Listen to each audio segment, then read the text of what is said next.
Pre suppliers.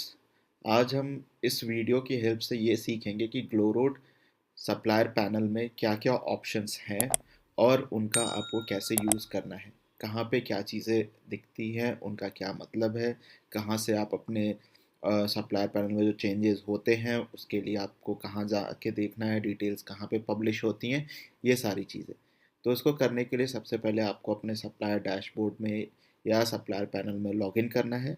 Login करने के बाद जो आप स्क्रीन पे देख रहे हैं ये विंडो खुलेगी।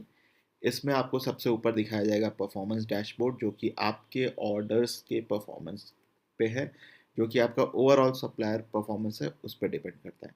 उसके ठीक नीचे आप नोटिस बोर्ड देखेंगे, जहाँ पे इस समय आपको दिख रहा है इंफॉर्मेशन अबाउट बंडल प्रोसेसिंग। तो ये नोटिस बोर्ड हमेशा अपडेट होता रहता है। इस पर जो है सप्लायर पॉलिसीज़ और जो भी चेंजेस होने हैं या होते हैं वो सारी चीज़ें आपको यहाँ पे दिखेंगी। आप इसको स्क्रॉल करेंगे, नीचे देखेंगे तो और भी डिटेल्स यहाँ पे पड़ी हुई है। ये सारी चीज़ें आप यहाँ से देख सकते हैं। इसके बाद सबसे पहला जो ऑप्शन है हमारा वो है माई ऑर्डर्स। माई ऑर्डर्स बेसिकली आपके ऑर्डर्स रिलेटेड जितने भी स्टेजेस हैं उनके लिए है। जैसे कि सबसे पहला है new order to process. Like अगर आप किसी रीसेलर ने आपके लिए ऑर्डर प्लेस किया है तो आपको वो ऑर्डर इस ऑप्शन में जाके कंफर्म करना है। यहाँ से आप अपने प्रोडक्ट्स का, अपने जो ऑर्डर्स आपको आए हैं वहाँ पे आपको ऑर्डर्स डिटेल दिखेंगी। यहाँ पे आपको प्रोडक्ट का इमेज दिखेगा, परचेज आईडी दिखेगी, ऑर्डर आईडी दिखेगी, style code, sizes, order date कब हुआ था, उसके बाद उसका डिस्पैच टाइम क्या है, कब हो रहा है, कब तक डिस्पैच होना है, वो डिटेल्स दिखेगी। यहाँ पे आपको ऐड वेट में जाके अपने वेट्स को ऐड करना है, उन प्रोडक्ट के वेट को ऐड करना है। आप यहाँ से ऑर्डर अपना कंफर्म करते हैं। सेकंड स्टेप जो है वो है इसका जनरेट इनवॉइस एंड मैनिफेस्ट। तो जब आप अपना ऑर्डर एक्सेप्ट एंड कंफर्म कर लेते हैं तो आपका ऑर्डर इनवॉइस और मैनिफेस्ट में आ जाता है, और यहाँ से आप उन ऑर्डर्स के मैनिफेस्ट और इनवॉइसेस डाउनलोड कर सकते हैं। थर्ड स्टेप है अपलोड मैनिफेस्ट। अपलोड मैनिफेस्ट में बेसिकली जब कुरियर बॉय आपका ऑर्डर आके लेके जाता है उसके बाद आपको एक वो मैनिफेस्ट पे साइन करके देता है, और वो साइंड मैनिफेस्ट का सॉफ्ट कॉपी आपको यहाँ पे अपलोड करना होता है। इसके बाद जो आपका ऑप्शन है वो है ऑर्डर हिस्ट्री। ऑर्डर हिस्ट्री में बेसिकली आपको ये पता चलता है कि कौन से ऑर्डर्स आपके अभी मैनिफेस्टेड स्टेट में हैं, कौन से शिप्ड हो चुके हैं, कौन से डिलीवर्ड हो चुके हैं, कितने कैंसिल्ड हुए हैं, या कितने ऑर्डर्स आपको रिटर्न हुए। ये रिटर्न ऑर्डर बेसिकली इसमें आपको दोनों रिटर्न दिखाई देगा, यानी कि जो कस्टमर रिटर्न करते हैं वो भी, और अगर आरटीओ हुआ है ऑर्डर तो वो भी यहाँ पे आपको दिखाई देगा। इसके बाद का जो ऑप्शन है वो है माई कलेक्शन। माई कलेक्शन में बेसिकली आपको क्या करना है कि यहाँ पे अगर आपके प्रोडक्ट्स के कलेक्शन बने होते हैं तो वो आपको यहाँ पे दिखते हैं। प्रोडक्ट एंड इन्वेंट्री में जाके आप अपने प्रोडक्ट्स को, नए प्रोडक्ट्स को ऐड कर सकते हो। यहाँ पे उसका जो है देख सकते हो कि कौन सा प्रोडक्ट लाइव है, किसका इन्वेंट्री आपको यहाँ पे दिख रहा है। इन्वेंट्री में चेंजेस करने हैं तो आप अपडेट इन्वेंट्री से कर सकते हो।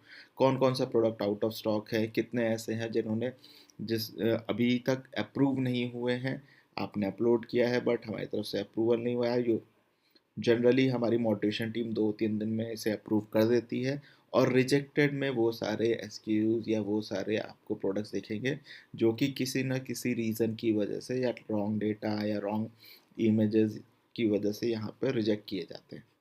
इसके साथ ही साथ आप ऐड न्यू प्रोडक्ट में जाके इंडिविजुअली या प्रोडक्ट कैटलॉग के थ्रू आप प्रोडक्ट्स अपलोड कर सकते हैं। सेम वे से आप एक्सेल के थ्रू कर सकते हैं, या फिर अगर सिर्फ आपको इन्वेंट्री अपलोड करनी है तो वो भी आप यहाँ पे एक्सेल के थ्रू कर सकते हैं। माई अर्निंग्स टैब में आपको आपके ऑर्डर्स की पेमेंट दिखाई जाती है। यहाँ पे आपको ये भी पता चलता है कि आपकी नेक्स्ट पेमेंट की जो डेट है, रिलीज़ कब होनी है, वो बताई जाएगी। साथ ही साथ यहाँ पे अगर आप देखेंगे तो ये सी डिटेल्स है। यहाँ पे आपको सारी डिटेल्स मिलेगी, कितने ऑर्डर्स उस पेमेंट साइकिल में डिलीवर हुए हैं, कितने ऑर्डर्स का आपको पेमेंट हो रहा है। इसके बाद हम बात करते हैं रिपोर्ट्स की। रिपोर्ट्स में बेसिकली आपके जो भी फाइनेंस रिलेटेड रिपोर्ट्स है वो आपको यहाँ पे दिखेगी। लाइक आप सेल्स लेजर यहाँ से डाउनलोड कर सकते हैं। उसके लिए आपको जिस पीरियड का सेल्स लेजर चाहिए वो सेलेक्ट कर लीजिए और डाउनलोड कर लीजिए। ये रिपोर्ट सीधा आपके मेल पे पब्लिश हो जाएगी। ऑर्डर रिपोर्ट में बेसिकली ऑर्डर रिलेटेड जितने भी रिपोर्ट्स हैं वो दिख जाएंगे, कौन से ऑर्डर स्टेटस के लिए आप चाहते हैं इंडिविजुअली वो आपको मिल सकता है यहाँ पे। उसके बाद बात करते हैं हम ऑर्डर टैक्स इनवॉइस की। यहाँ पे बेसिकली आपको जो भी हमारे इनवॉइसेस है टैक्सेशन पर्पस के लिए वो सारे मिलेंगे, फॉर आप अपने इसको लॉग बना सकते हैं। इसके बाद जो लास्ट ऑप्शन है वो है क्रेडिट नोट। क्रेडिट नोट में बेसिकली ये भी आपको जब जीएसटी आप फाइल करते तो उस टाइप पे आपको क्रेडिट नोट से रिलेटेड इन्फॉर्मेशन यहाँ पे मिल जाएगी। कमीशन इनवॉइसेस आप यहाँ से डाउनलोड कर सकते हैं, टीसीएस रिपोर्ट आप यहाँ से डाउनलोड कर सकते हैं। साथ ही साथ अगर आप देखेंगे तो यहाँ पे एक ऑप्शन दिया गया है सेटिंग्स का। सेटिंग्स में जाके आप अपना मोबाइल नंबर एडिट कर सकते हैं, बैंक डिटेल्स एडिट कर सकते हैं, पासवर्ड चेंज कर सकते हैं।